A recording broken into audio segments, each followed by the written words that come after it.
3 or 4 times now, you have given us your mantra, which I love: peace, love, positivity. Totally. But knowing your backstory as I do, those 3 things could have been bitterness, resentment, and anger. Yeah. They weren't. They aren't. Tell me a bit about your backstory and how it turned out to be about peace, love, and positivity, and not 3 other characteristics that are not so admirable. I think, man, I mean, well, just kind of getting into it, like growing up, both of my parents were addicted to alcohol and narcotics. My father specifically to crack cocaine. And he's 62 years old now, and he's been clean for a few years, and he's doing well now. But back then, he wasn't a part of my life, you know, having a black father and a white mother, father that wasn't there, being raised by my mother, then my brothers and sisters or half brothers and sisters, I mean, they're my brothers and sisters, but from other black men that my mother had them with, it was like a weird kind of place to grow up in my household specifically, and then seeing like my brothers in the streets and selling crack and hustling and getting locked up and shooting and, you know, guns and doing all this crazy stuff. And I've held guns and I've run around with knives and I've gotten in fights and I've done dumb things, and I'm so happy I've never done anything that haunts me. You know, I've never taken anybody's life, thank God. I've never had to, I've never done anything that I look in the mirror and I'm truly ashamed of. I mean, everybody's done stuff that, you know, they're not proud of, but like, I'm just really happy it never went there. And so, kind of having to fight through all that, you know, domestic violence and abuse, and seeing my mother beaten by men, and, you know, blood on the kitchen floor, and my sisters being sexually assaulted and raped, my mother included, and my mother dealing with bipolar and anxiety, and it's just so crazy. I don't know, but I saw all of it. I saw it all, and I saw it as a child. And in my mind, every time I saw it, it was like, don't do that. That's what not to be, you know. Don't hit a woman, love a woman, you know, nurture a woman. Don't yell, you know, do your best to speak. Let me cut in right quick. How did you know not to do that? Because as you well know, most people end up emulating, of course, the behavior that they see. How did you know? Like, what does this moral compass come from? I have no idea. In the midst of all of that, I don't know, man. That's the thing where, like, people will ask me that, and it is, you know, common sense and God or whatever it may be, the energy of the universe. But I don't know. I felt bad, you know. I see that, and I was just like that's why I feel like I always tell my stylist Ricky all the time, like, I'm so basic. Like, I just come like basic. Everything about me is basic, and it's like instinctual to just like be myself, you know, just be you. So I think as a child, like, that was me. It was me to not want to hurt a woman or force a woman to do something, or, you know, I don't know, man. I don't know. To me, it makes sense. And you know what I think it comes down to? It's just that mentality. For example, a few years ago when I first started, you know, man, not just to be completely honest with you, there was people who would say just hurtful things like, you know, you're a cracker, you're gay, you're stupid, you're this, and just these hurtful things to try to tear me down because I was just being myself, and I never understood. I asked myself, how could somebody hate me, right? And I'm not trying to be like, I'm just being honest. Like, how could you hate me? Peace, love, positivity. I came from nothing. I made something of myself, the underdog, you know, Social Security, welfare, Section 8 household, and I made it. And I can't believe it, and it's incredible. And I'm here to wave the flag for everybody to say that we can all truly, with perseverance, do this. And then there's people like, shut up, you're stupid, you're this, you're that, you're whack, your music's terrible. And I would always ask myself, trouble myself, like, why do people hate me? Why do people hate me? And then it clicked, and it was like, I don't understand why people hate me, because I'm not a hater, man. I'm a lover, and that's the mentality I have. I don't have a hater mentality. I don't look at things and try to dissect them in a negative way and talk about what I don't like or what could be better. I talk about the things I enjoy or that I love first.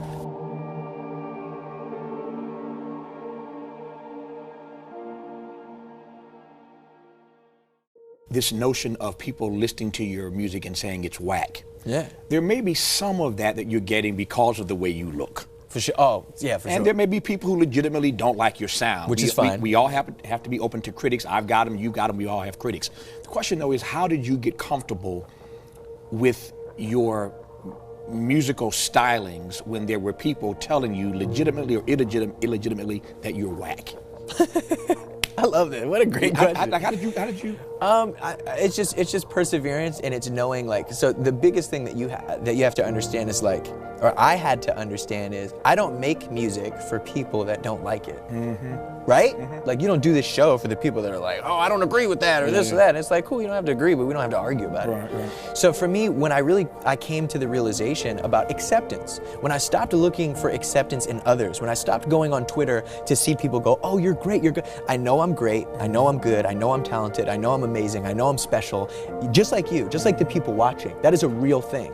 And once I knew that, and I could tell myself that, that's when I truly found that balance, you know? So for me, now that's not even where my mind is when it comes to an album like this, because it's like, I didn't make the music stylistically for somebody who's not going to enjoy it. If you don't like it, that's cool, whatever. Like, you're not invited to this party. Everybody the millions of people around the world who are here, and I'm so happy because that's who I made the music for. And another thing is, like, don't be lazy. So when I was 17 years old, and unfortunately, you know, I wasn't in high school, so I got 2 jobs that I worked in the morning and the evening, and then I would go home. Just because I'm curious, what were they? Well, I had all types of jobs. Yeah. At that specific time, I was working at Jiffy Lube, so I was changing oil. And then in the evening, I worked at a flower shop. Okay, I was just curious. Yeah, okay. And then, then I would come home and record. So I would write, and I would record myself, and I'd work on myself. So I was working on this craft. And I just say that to say, like, if at 17 years old, I can live on my own, work 2 jobs, and still follow my dreams, like, then just chill. You can finish high school and do what you love. But I think, I don't know, what pushed me to kind of get where I am today, it is others. It's others, man. Like, I mean, sure, I've read some books. I'm a much more visual person, an audio person, but like Think and Grow Rich and just the true secret of this kind of unspoken thing. It's exactly like there's a language of success. And when I was explaining about haters, right? I don't understand why people hate because I'm not a hater. It's also like, go get it. Like, go do it. Like, there's nothing should ever stand in your way. When it comes to success, you have to want success more than your next breath. It takes determination, persistence, and realism, of course, and wanting success more than your next breath to attain the goals in which you want in life, just in general. Sure. And so I feel a lot of people go, well, I would do it, but. And that's it right there. I'd go to school, but I can't, or, but unfortunately, like, my mother's sick, or but this, and I have to be there. And it's like, I get it, and this is a part of life, but if you want it, you have to do it, because I think the worst thing in the world is looking back in your elder years being filled with regret.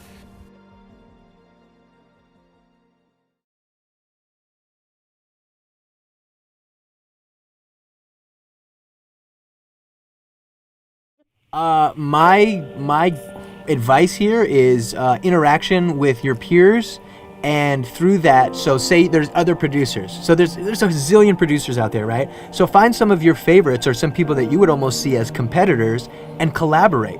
If you work with somebody else, you guys are always trying to outdo each other, but it's such a friendly competition that their listeners on their YouTube and their Twitter are going to find out that you guys are working together, and then they're going to want to hear what you're doing with this guy or that guy, and then through that, then other rappers are going to start to hear what you guys are doing together or even individually, and then want to mess with you, and then that rapper might have 2,000 followers or 5,000 followers, whatever the case may be. So to be quite honest, I think it's especially in this day and age for personal branding, there's 2 things. There's one, you should, do little vlogs and talk about who you are and the things that you like and the things you enjoy. How do you produce? Is it FL Studio? Is it Ableton? Do you use an MPC? Do you like the keyboard? All these things. Do tutorials. How to make beats. How to this, how to that. You want people to tune in and go, I like this guy, so for everything I want, I'm gonna come to him. Whether I wanna buy a beat, whether I wanna learn how to make a beat, or whatever the case may be, it should be all about you. You wanna be the shit, you know what I mean? So I would say just have fun and connect with others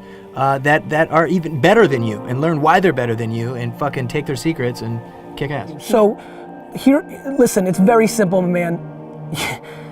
I have a lot of good things going on in my life. I would trade to be you right now. If you're at a place where you're watching my Instagram Live, when you're talking to me and Logic, you're 14 years old, you've already put in 3 years worth of work, you're savvy enough to be paying attention to my content and listening to this kind of music, like you're in such a great spot. The biggest problem is when you're 14, it's hard to be patient, right? Like, it's just hard. But listen, you need to hone your craft. Like, you're still in the place, if you think about mine and Logic stories.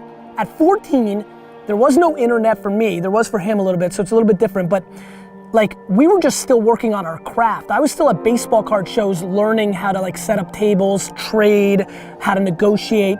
Logic, were you writing at this point? And Yeah, I was totally writing. But one other thing that I do want you to also think about is like, you being 14, it's like you're like, oh man, I just want to do it now. I just want to do it now. There's a lot of people who are like, no, I don't want to finish school, or I don't want to do this, or I don't want to do that. Like, first and foremost, remember that if you are blessed and you are in a position where you can go to school and get an education, you do not take that for granted, because it's something that I did take for granted. But one piece of advice I want to give you and everybody out there watching who's like, no, I just want to just get rid of everything else and just focus on this one thing, that's BS, man. Because when I was 17 years old, I left home and I worked 2 jobs at the same time while still working on my music. So no matter how hard it might feel or how angry it can be to just want to just do that one thing all the time, make sure you are balancing your life. It's very important.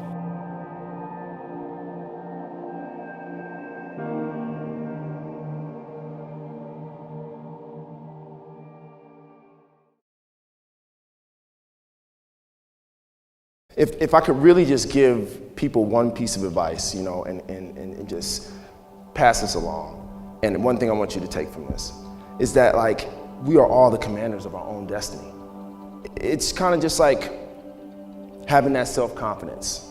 The music, me doing something where I was like, wow, I made this. Like my first album, when that came out, I was like, whoa, I made this. This is something I like put all my energy into, and it's out and it's released to the world on a professional level. I was so proud of myself. But let's do it again. I didn't have time to be like, yeah, my first album, yeah, people like it. It was like, okay, we did good. It didn't suck. What are we gonna do again? We gotta do another one. Then I did that one. Okay, people like it, let's do a third one. You can't get caught up in just all the other things. You know, I really was like, even still to this day, I have my fun, but it's focus. I just wanna let y'all know that life will throw you a ton of curveballs. It's scary, but like if you believe, man, you know? If you believe, and if you want it, and if you want to work hard enough for it, it can be so. Because there's no difference from me and you. I just really wanted this shit. I wanted it bad. You know, and I didn't want to be a failure. And nobody's a failure in this room. Don't ever think that. We can all win. And that's it.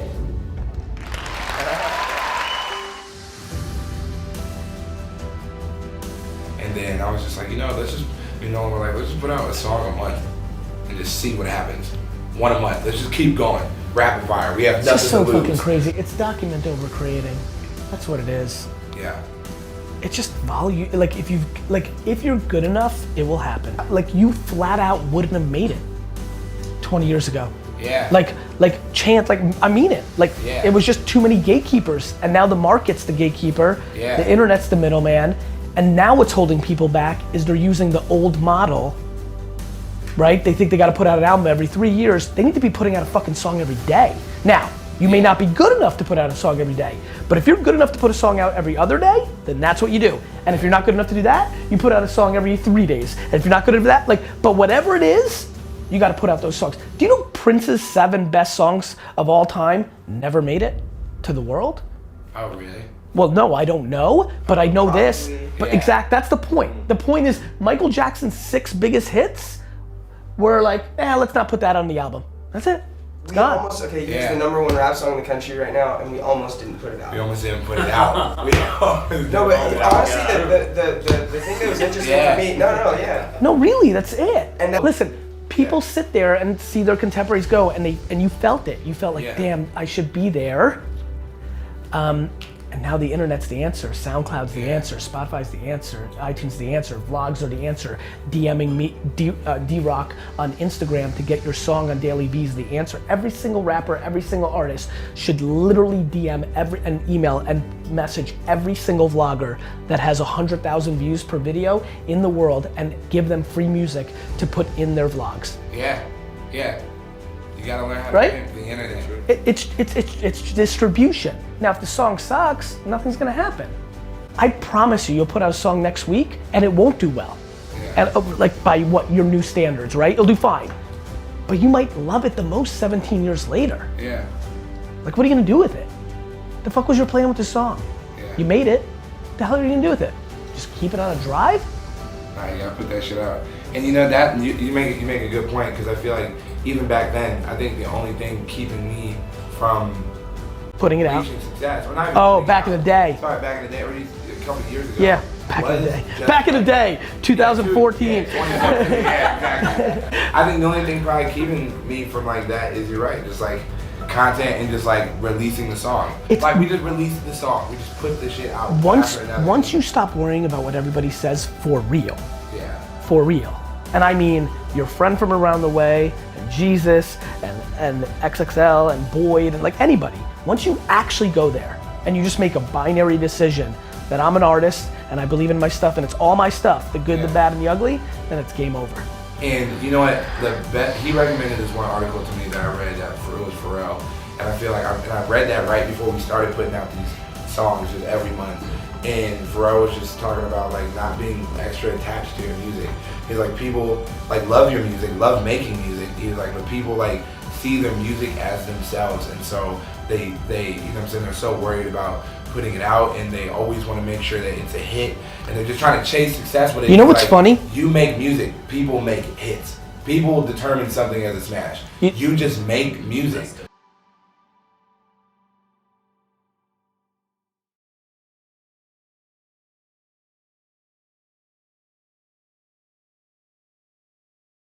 And so when did the hip hop bug kind of first catch you? When did you realize? Super early. Yeah. When I was like 7, I remember listening to Get Rich or Die Trying and Eminem, and I had a notebook that I would like write raps in that were just ridiculous raps. But like I saw a girl, she's gonna make me hurl, like shit like that. Yeah, exactly. Okay. Ridiculous stuff. And I was like impersonating 50 Cent. You know what I'm saying? Like I was trying to say that I was from Queens, all this crazy stuff. And I would, stand in the living room and like perform the raps for my brother, who I just had. Older? Yeah, my older brother, and like I think that was really the inception of everything. Why do you think I like your music so much? Now that you've gotten to know me a little bit, I think the message 100%, which is just like, fuck it, do it.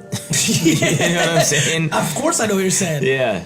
I also, for me, just like the chip on the shoulder thing. Yeah. Like anytime you're like the Kurt Warner line, like your grandfather rolling in his grave, like the stuff that you talk about is like that's what I would, it connects with me.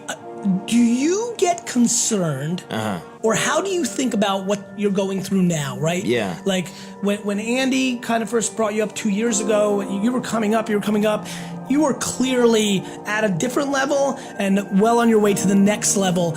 Do you worry that a lot of your engine is the chip, is the fuck it, I'm gonna do it myself, right. I did it myself, fuck you, you passed on me. Do you worry that that this making it now and the next version of you making it takes some of that away and can change shit? No, because it's not being driven by an external force. It's more so being driven by, I have to prove it to myself. Yeah. I need to get a Grammy, not to prove to y'all that I can get a Grammy. I need to prove to myself that I can get a Grammy. And so what's the number one thing you wish you knew when you're starting out?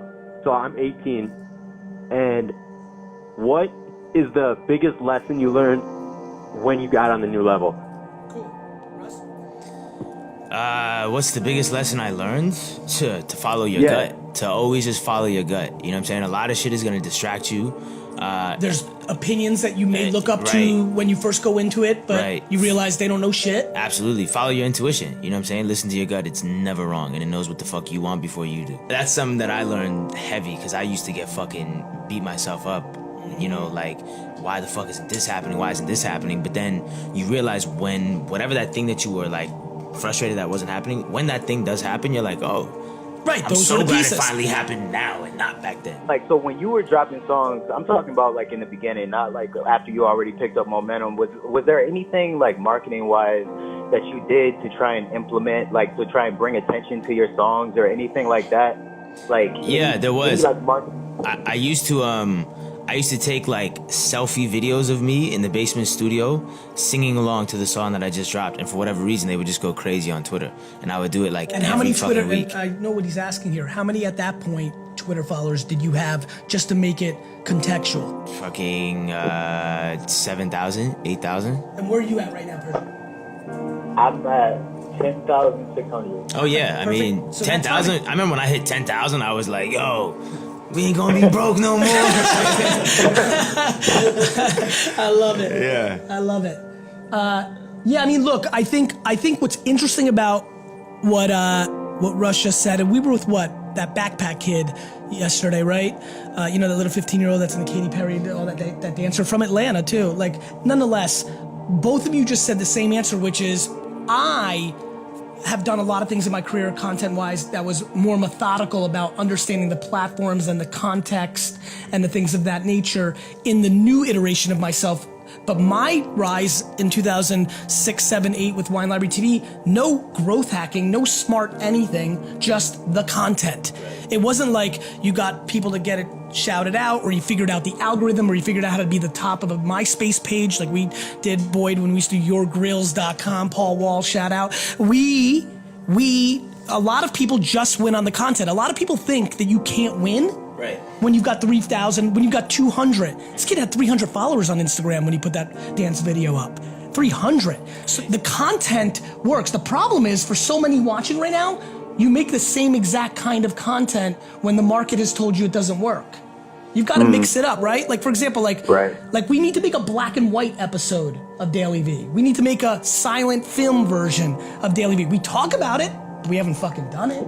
So like, even me at the game that I'm playing at, am not experimenting enough, in my opinion. Everybody out there needs to experiment. Yeah. You just one time did it, singing to your own song, and that became the thing that you answered this man's question with. Right. And you know, you got to keep in mind, bro, is that, especially with music, people love to see like almost the insight to the person who really did the song. So when they see you singing your own shit, what I think why it resonated is because it's like, oh shit, like he really did make that song. Like, you know what I'm saying? Like, it kind of, people want to see behind the cloak, right? Yeah. People want to see the other side. Exactly. About that though, about that with what you just said, okay, so like, say you were doing those videos, right? It wasn't like a moment where like you just like all of a sudden 100,000 people just hit up your SoundCloud. It was just like, it was gradually. It gradually happened. Doing videos. Yep. My man, do you understand that the far majority of people that have a viral hit, that they are a one-hit wonder and it's over? That everybody else, like that Russ and I's narrative is far, far, far more the common, which is one day at a time, one day at a time, one day at a time, one day at a time, and then 40 fucking years later, you look back and be like, oh shit, we made it. It wasn't the 10,000 followers on Twitter. Facts. Russ, what else is on your mind? What do you want all these entrepreneurs, young hustlers to be thinking about, to know? How you think about your project? Your new project's phenomenal. Thank you. How are you thinking about that? Like, what? I think people need to listen to their passion more. And a lot of people say, well, I don't know what my passion is. How do I find it? You find it by paying attention to yourself. And you find it by listening to what makes you the most enthusiastic when you think about it. And then just start there. You know what I'm saying? But a lot of people are so terrified to face themselves because of fear of rejection and criticism and weirdo shit. I've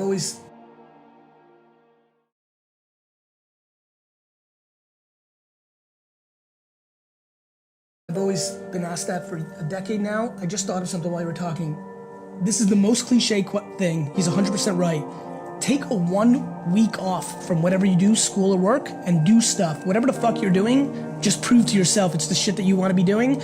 Build around that. Yeah. If you're cooking, if you're working out, if you're making music, if you're trying to sell stuff, like, I totally agree with you, but it doesn't feel practical. Everybody's watching right now and like, easy for those two fucking guys to say, except not when we did it 15, 20 years ago. My thing is like, it's easier said than done, but if it can be said, it can be done. And the problem is that a lot of people have like this terrible seed planted in their head from society or teachers or whatever the fuck it was, saying that certain passions are unrealistic. So when you actually ask someone, oh, what's your passion?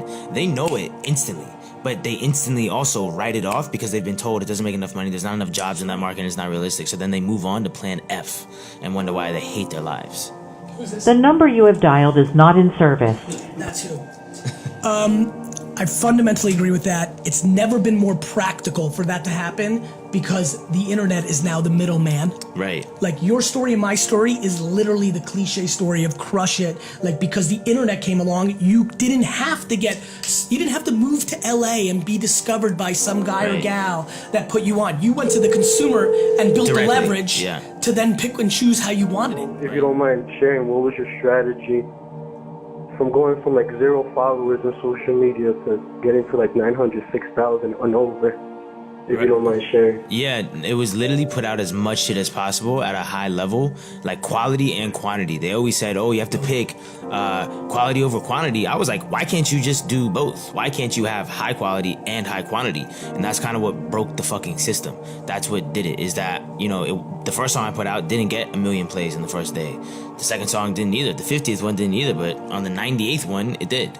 You know what I'm saying? Was it actually 98 or are you just kind of spitballing numbers? Yeah. Okay. Yeah. I think it's 98, 99, some shit like that. But content is key. Just put out a shit ton of shit. It just has to be good. Both of you guys, I mean, how do you guys gain that self-belief and self-confidence, you know, at the start of your career to be so successful? Because, in Russ, in your booklet and your album, you talk about how it's so imperative to be confident and have self-belief to be successful. You want me to tell, like, honestly, the truth is you have to be born with it. Or number two, how you can kind of curate it is you run directly headfirst at fear. Like, wildly crazy at fear. Like, if you're scared to go on stage, go on stage. Mm-hmm. And then afterwards, you're going to be less scared. And then do it again. If you're scared to go up to the girl and talk to her, go up to the girl and talk to her. Like, anything you're scared of, you can actually just attack it. And then right, the you fear can just sit there and be like, fuck it, invigorating. I'll do it myself.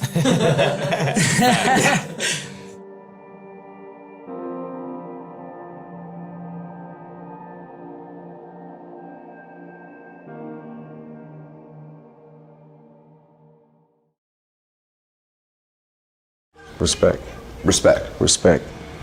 You know, not to sound corny or nothing, but I felt like a fighter coming up, man. I felt like, I'm being attacked for this reason or that reason, and I gotta fight my way through this. So you had to change schools every couple months? Yeah, I would change schools 2-3 times a year, and that was probably the roughest part. The roughest and most formative. He was a shy kid in tough public schools and was frequently bullied. You got beat up a lot as a kid? Yeah, there was a lot of instances that I would You got beat up coming home from school?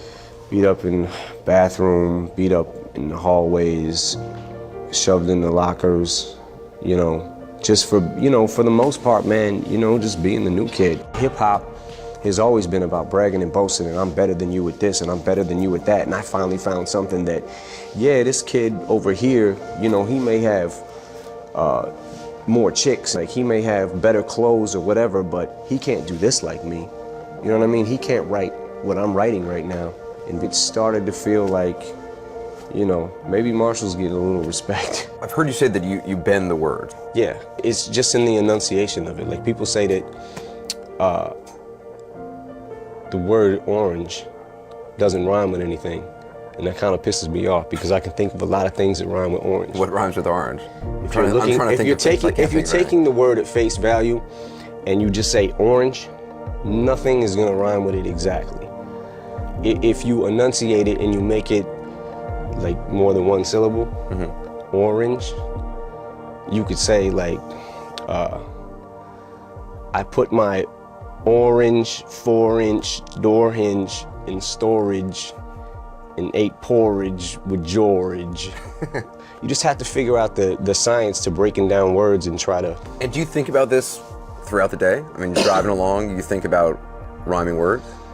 Yeah, all day. Yeah, I actually drive myself insane with it. But it's interesting, I mean, for a guy who hated school, who, you know, was in the 9th grade 3 times, you spend all your time thinking about words. I found that no matter how bad I was at school, like, and no matter how low my grades might have been at sometimes, I always was good at English. But I heard that you used to read the dictionary. I just felt like I want to be able to have all these words at my disposal in my vocabulary at all times, whenever I need to pull them out. You know, somewhere they'll be stored, like locked away in. His words are stored, but they're not exactly locked away. He actually keeps them in boxes. So you store stuff in just the boxes like this? Yes.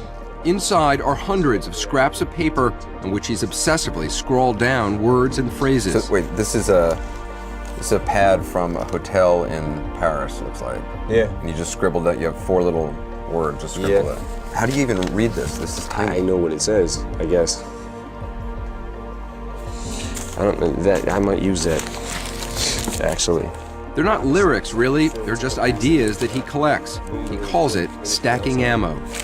So it's just like when I I've gotten letters from crazy people, and they kind of look like this. Yeah? Sometimes, yeah. Either all in capital letters or sort of scrawled on pages like this. Yeah, well, that's probably because I'm crazy. You almost died. Yeah, definitely. How close do you think you were to dying? They said 2 hours. If I would have got to the hospital 2 hours later, that would have been it. Because my organs, everything, my kidneys, everything were failing. Everything was shutting down. And artists can say that they get used to it, but I think that they're probably lying if they do. Because you gotta be wowed, man. You gotta be like, you gotta be taken back by seeing this many people in their faces, and you know what I mean? And do you actually see their faces when you're performing? Oh, yeah. Say, everybody come take my hand, we'll walk this road together. 10 years ago, could you have imagined yourself rapping something like that? Probably not.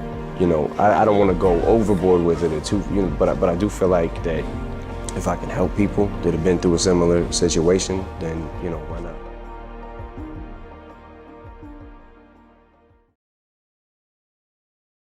It was weird for me because I had always approached music in a very, just for my ears only, this is therapy for me type of, you know, with that kind of mentality. And what was it you got? I got this sense of freedom. It just made me feel like I was really, you know, getting over something, or I was really making headway and working in, you know, on a problem or an issue. And just that feeling of self-improvement really attracted me and pushed me forward. I was going for a sculpture of myself. You know, I was going for making a mirror image that I could really sit back and analyze. And I think that when I put out, you know, my first EP on the internet, it was the first time that I actually started to see a face in that sculpture. What happens to you on stage? I think a lot of things that I feel like I wasn't able to express for whatever reason start to kind of creep out. I think that I'm always looking for that self-therapy. And I guess, you know, what I do on stage is the closest thing to that self-therapy.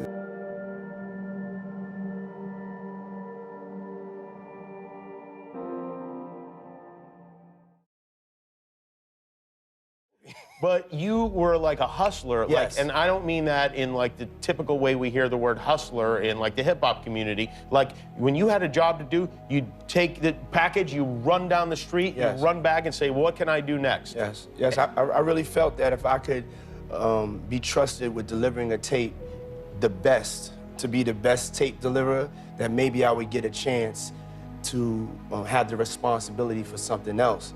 And I set my eyes on the record business and getting a chance to be in charge of the artists. And so that was my work ethic. And you built this empire that has obviously resulted in you have many millions of dollars, maybe even close to $1 billion. Is that a goal of yours to make $1 billion? No. It is not? No, okay. My goal is to be happy. Your goal is to be happy.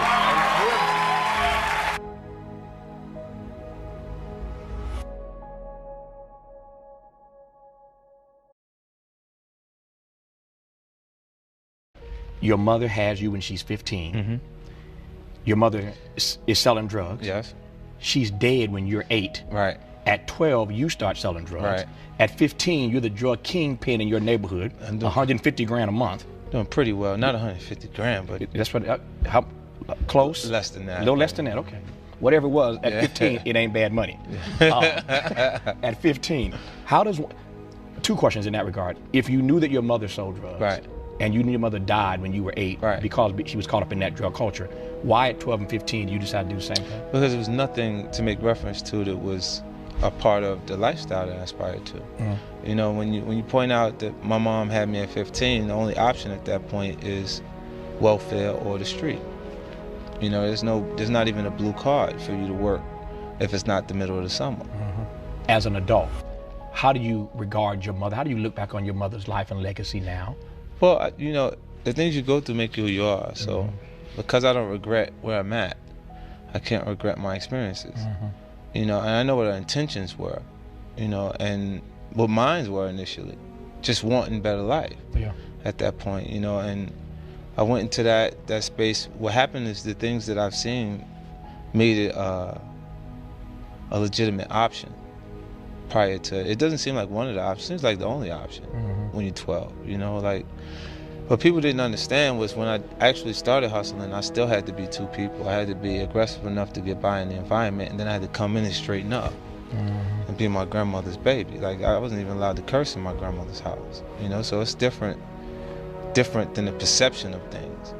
What does it say to you that at 15, you were smart enough to know mathematical percentages, how to divvy stuff up, how to count cash, how to invest cash? You knew all that at 15, but you were caught up in a drug culture. Right. The question is, what does it say to you about what black kids, black men, black boys are capable of if given the opportunity? Well, I wasn't even the best one out there. Yeah. So there's You people weren't even out the there best. that are far more advanced in that actual space. So it's like, it makes me feel like there's opportunities there, and that they're not actually seeing those opportunities. It makes me feel like, without having everything that comes out of my mouth be something that you would say, that guy's a role model, I'll be an inspiration and inspiring to the people that come from the circumstances I come from. And it gives me a bigger responsibility, not just myself, but for other people, so they can have an example of how they can make it.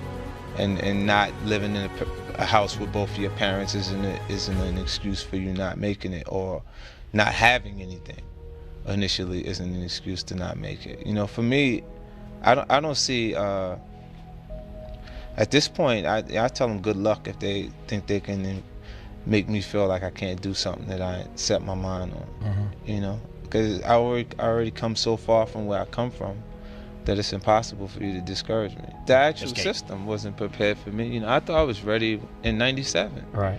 And I didn't have a major record company marketing to promote my project till 2003. Right. You know, so for that time period, I had to run on my own energy. You know, I had to convince myself that I'm gonna make it.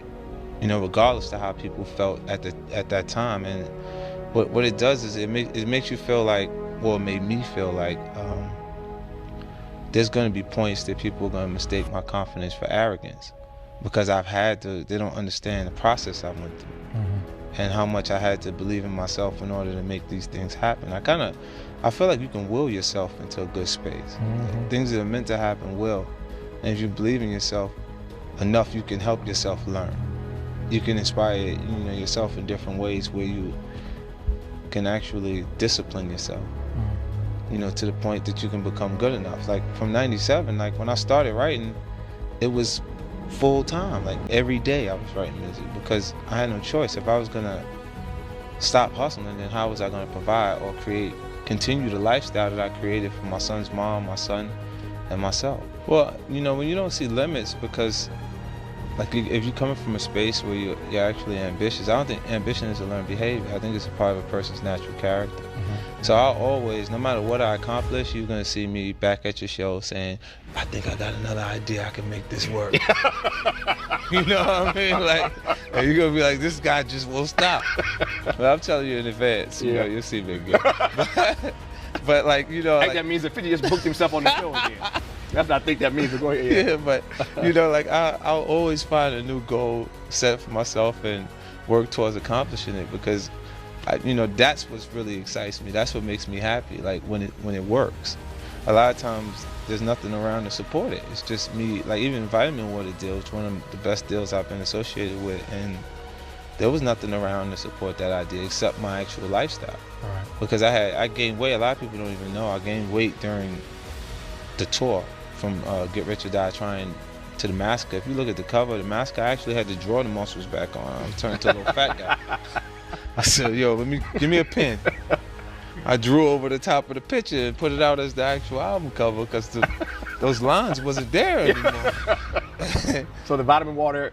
Yeah, that was a substitute for soda, a healthier option for me at that point. And it turned into a $100 million deal. I went and I explored the possibility of being a part of the company, and they were open to it. Do you see yourself becoming a billionaire one day? Yes, but I'm not really focused on it, because it takes some time. The question was, do you see yourself doing it? I can see myself continuing success. So at what rate, I'm just not, like, that's not my focus right now. I felt like after you accomplish enough, I'm already a billionaire compared to where I come from. I don't generally see things that I can't have. Like, it's an option. Like when I look at Home and Exquisite Living, it was just a choice. I could have had that instead of the home that I bought in Connecticut, or I could have had that car instead of the 3 cars that I decided to have. So it doesn't feel like it's necessary. And you can have 18 bedrooms and you still only gonna sleep on 1 bed. Mm-hmm. You find that out after you have 18 bedrooms, because the ambition will lead you towards wanting those, the biggest possible things for yourself in life. And when you, one more question here, and when you reach that level and you start to move into the world that you moved into as a CEO and a mogul and somebody that thinks more about ownership, is there another level of lesson that you learn? Of course, you start to think about what you're genuinely after, and that's happiness. So I'll always pick a new goal and move forward in different ways. So I think ambition is a tunnel that you run through that doesn't end.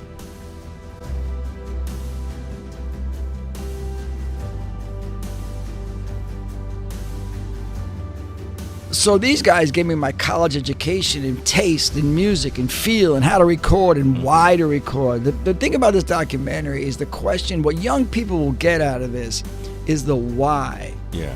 And what I hope they get out of it is the line in the thing about making fear a tailwind instead of a headwind. Mm-hmm. Most people wake up, including myself in those days, and fear was pushing me back, stopping me. And if you can figure out how to harness that and push you from behind, it's as powerful as the force. Wow. It is. Yeah. And if you can get that fear of failure, whatever that fear thing is, to push you and say, I can fail and I'm still cool. Mm-hmm. And just keep going, and you get knocked down, get up. And that's what the documentary is really about. It's about a white and a black guy comes from 2 racially challenged neighborhoods and get together and just keep moving. And keep moving. No matter how many things break, no matter how many times it falls down. And it shows you how we learned that in our lives as individuals and recording engineers and producers, you know. But that's the vibe of the documentary. Documentary is how to just take fear and get it out of the way. Get it out your system.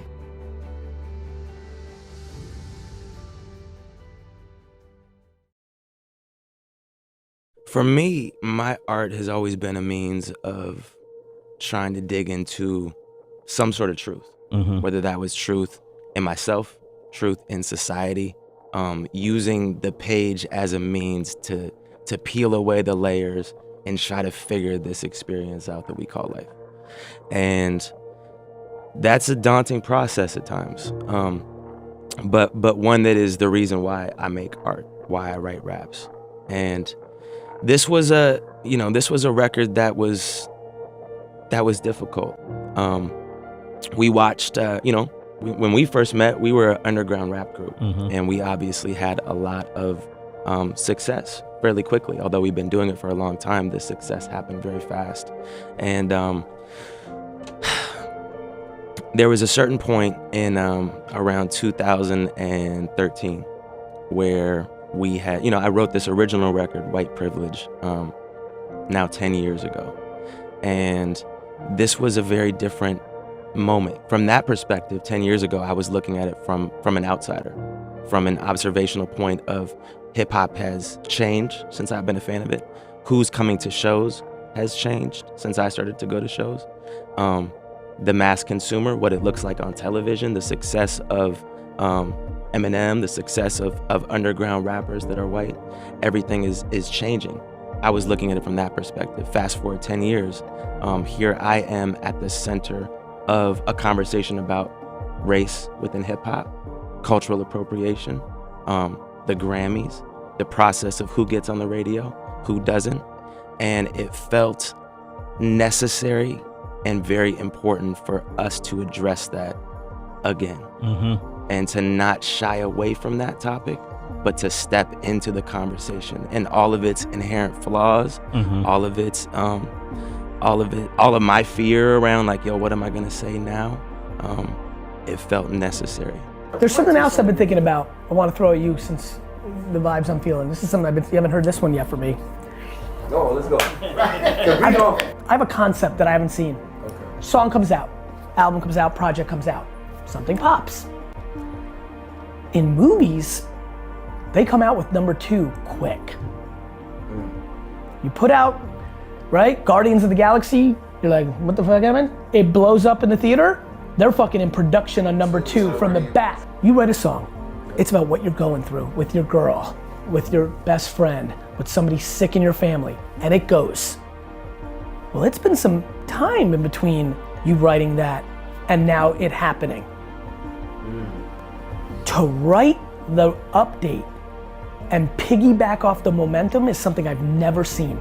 So, quick question. Yes, sir. Would that not be considered a remix? No. Because No. remix is other people's ideas on top well, it could be your idea. Yeah. The remix is some form of a collaboration that's building off the equity of the popularity.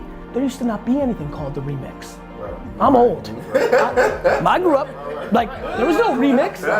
There isn't something called the follow-up or the update, but I think it can happen. The speed in which you can do things, that fucking excites, because I'm in it for you have to understand who I am as a listener. I'm in it for the story. You're not just talking about like going to the club and having fun, which is great. And when you're telling life stories, life didn't stop. And if that song went, and you've got a couple more lines to add to the equation, that is super interesting. A project that took 2 years to come out, a song that resonates, a truth that there is a follow-up story, not fabricated, that you can get generated about.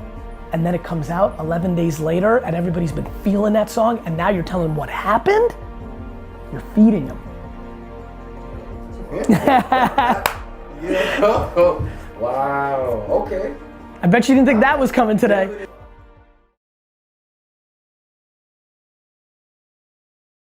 As I was listening to him, I just hear all the similarities and all the things in what he's saying, right? Because if you don't look at it as tickers and things like that, you're really just searching for the truth within, you know, all that. And within all the numbers and all the chaos, you're just searching for the truth, right? And that's the key to being a recording artist, right? You're telling your story or finding your truth at the moment.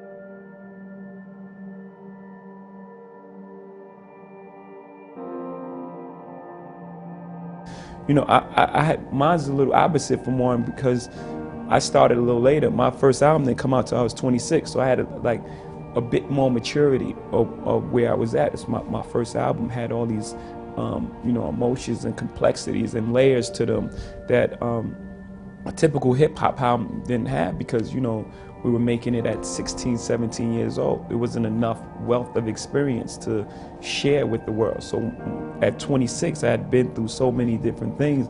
I had so much wealth to share, you know, with the world at that time.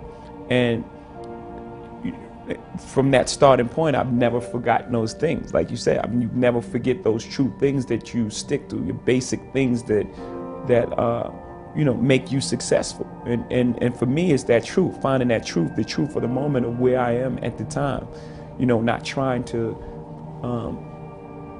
cater to a certain demographic, you know, or, you know, not being something I'm not driving a truck over a bridge, 10,000, you know, the whole thing. Like there's so many similarities in what he was just saying. It's the discipline as well, the discipline to not get caught up in the moment. You know, music is like stocks too. You know, there's the hot thing of the moment. You know, there's this hot electro sound or the hot auto-tune voice or the hot whatever's new and exciting. And you know, people tend to make emotional decisions based on that. They don't stick with what they know. This is who I am. This is what, you know, this is what I do. And then they, you know, jump on this next hot thing and, you know, it's not for you. So for me, just having the discipline and having the confidence that in who I am, you know, and if I go into a studio and if I find my truth of the moment, there are a number of people in the world that can relate to what I'm saying and it's gonna buy into what I'm doing. You know, not because it's the new thing of the moment, but because it's my genuine emotions. It's how I feel. It's how I articulate the world. And, you know, just having the discipline to just, you know, be yourself. because you once said, as an artist, you are fighting against everything that's new and everyone's fascinations with new things. Yeah, shiny things. And when did you realize that not only did you have this ability with music and not to get stale, but recognize too, you have to be treated also, even though you love it, as a business, so that you don't end up, as so many do, they lose everything they have. They're in effect indentured to companies, and they're not masters of their fate. Yeah, that was the greatest trick in music that people ever pulled off, is to convince artists that you can't be an artist and make money. I think the people that were making millions actually set that. I think they set that whole thing up. You know, it was almost like shameful, like especially in rock and roll. You had to pretend that, you know, you got these millionaire guys who had to pretend as if they wasn't successful at all, or it would be like a detriment to their career. You know, hip hop from the beginning, you know, just, it was always been aspirational. You know, just always broke that thing. You know, that thing that an artist can't think as well. And I think at the end of the day, as long as when you separate the two and you're not making music with business in mind, because you at some point it has to be real when they touch it, when they listen to it. You know, something has to resonate with them that's real. As long as when you're in the studio, you're an artist, you make music, and then after you finish, you market it to the world, I don't think anything is wrong with that. In fact, I know there's nothing wrong with that. So how, going right from the very beginning, you learned about the business of music because you couldn't Well, get we were that. forced, yeah, we were forced in the beginning. I wish I could say we were geniuses and said we're gonna start our own company. You know, that's not what happened. You know, in the beginning, we went to every single label and every single label shut their door on us. The genius thing that we did was we didn't give up. We didn't say, because these guys, you know, we use that what do they know approach. You know, we didn't give up at that point. I think that was the genius thing we did. We started selling our own CDs and we built our own buzz, and then the record company came back to us. So now we had a different negotiation. You know, it wasn't the same artist label relationship. Now we retain ownership in our own company, and it was the best thing for us. You know. And then on the tours, you are wise enough or big enough for something where you don't mind sharing billing with Eminem or Bono. Yeah, it's fun for me, for one, and for two, like we were saying in the car, like, you know, 1 + 1 is 3 for me.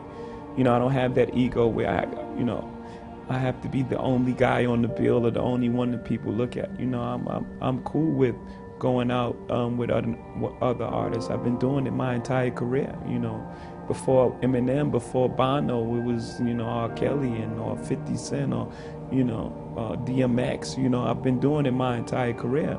I just believe that, you know, the giving people a better package. You know, that when they leave the concert hall, they want to come back again.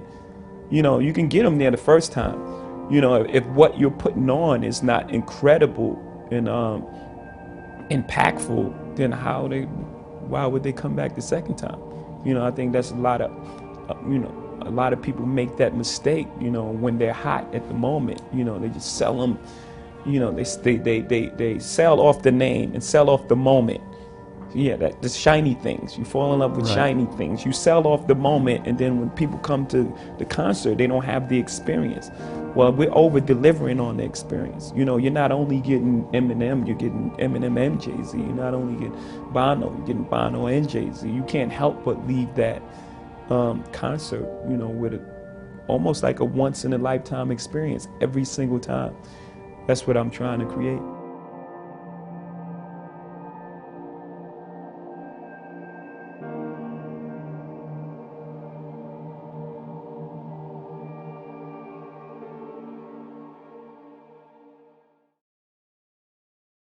You need to put out music, man. The big advantage now of distribution online is you need at-bats. Don't fall in love with that song. You may love it, the world may hate it.